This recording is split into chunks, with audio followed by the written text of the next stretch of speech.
Sort of a new frontier for John Moran and myself, as we've never done a video sermon or message on Sunday. We've done lots of other videos, but this was the opportunity to do part of a message this morning and provide some theology as well as introduction for a really neat new friend, Don Geiseke, that I'll tell you about here in just a few minutes. Pastor Mark here saying good morning to each of you. I'm glad you're in worship today.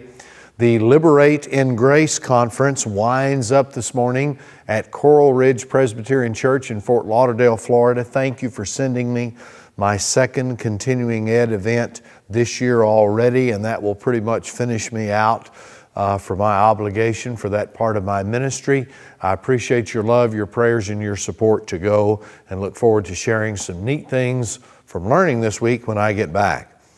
Last Sunday, we had a great day in worship and a chance to really take an in-depth look at the New Testament story in the Gospel according to Luke, known as the Good Samaritan. And we covered some of the information there that is of meaning to us, such as the nature of the Samaritans, who they were religiously, who they were socially, and why the Jewish people had such a patronizing and condescending view of them. We talked about the role of the lawyer in the story and how he really is not an enemy of Jesus or anyone trying to stir up trouble or entrap Jesus the way so many religious leaders did later in his ministry, especially more towards his trial and crucifixion. He was just a guy who was a product of his society, and he thought that you had to do something to earn favor with God in order to obtain salvation.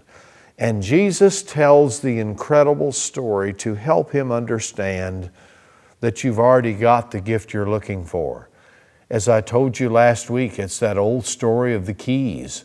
You're ready to leave the house and you can't find your keys, and you look everywhere for them, in the desk, in the bedroom, in the kitchen. Have the kids got them? Did you leave them in the car? And all of a sudden it dawns on you, you've had them in your pocket the whole time.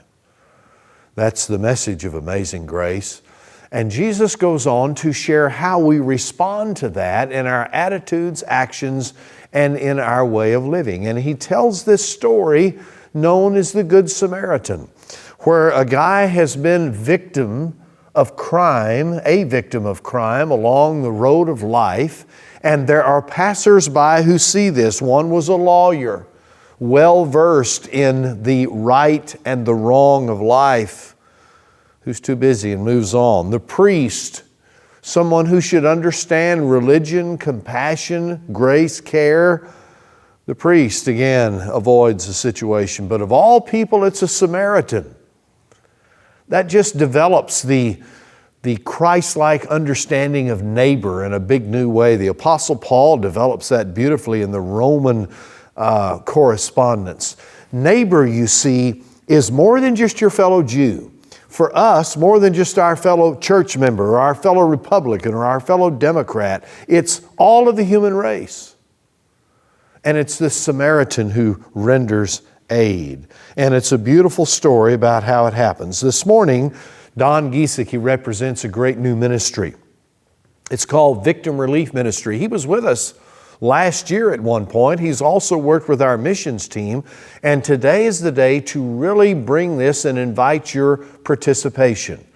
The Victim Relief Ministry bases their theology off this Good Samaritan story. And so I'll finish this morning by contextualizing this in the 10 principles that they offer, that they glean from this Good Samaritan story that is the foundation for their ministry. Let's look at these. They'll be on the screen. Number 1, there was compassion felt. That's why it was expressed. It was first felt. And the most important thing about the Victim Relief Ministry is that a participant feel compassion.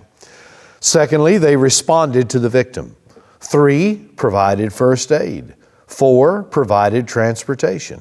5, obtained shelter. 6, cared for the victim. 7, spent time with the victim. 8, paid for lodging. 9, promised to return. And 10, and last, committed to pay whatever more might be needed. In a few minutes, Don Geiseke is going to continue and complete this morning's message by giving you a detailed invitation and explanation of the great Victim Relief Ministry. Now, be aware that we're not asking for money today. This is not a fundraising effort. It doesn't involve money at all. They'll have a table set up out in the foyer today for you to ask questions, perhaps be an early sign-up person if you're interested in this. But what we're seeking today is first awareness. We want St. John the Apostle to participate in this ministry through your awareness. Secondly, we hope that each of you will pray for this. Ask Pastor John about some new frontiers in his spiritual life in the midst of all the challenges of being a pastor in the church and a foster parent and a husband and involved in seminary.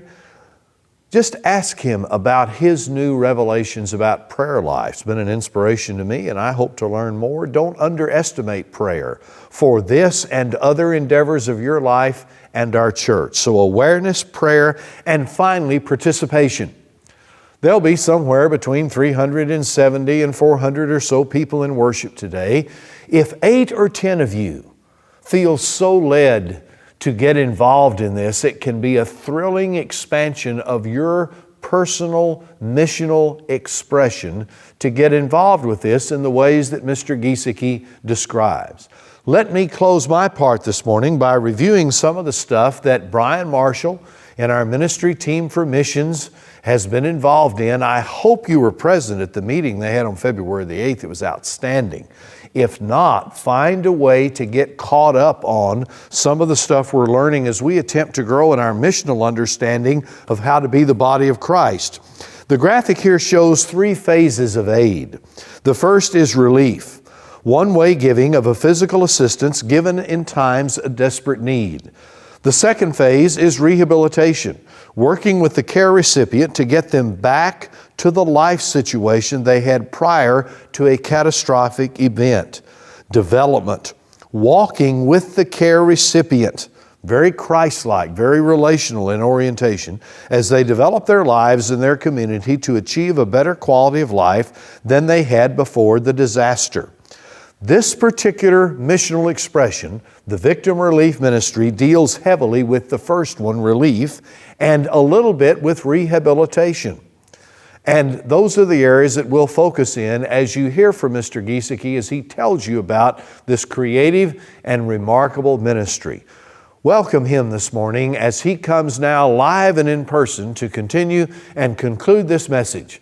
And may God's richest blessings be upon each and every one of you as your worship continues and as you enjoy hearing and learning about this in awareness, in prayer, and perhaps just for you in participation.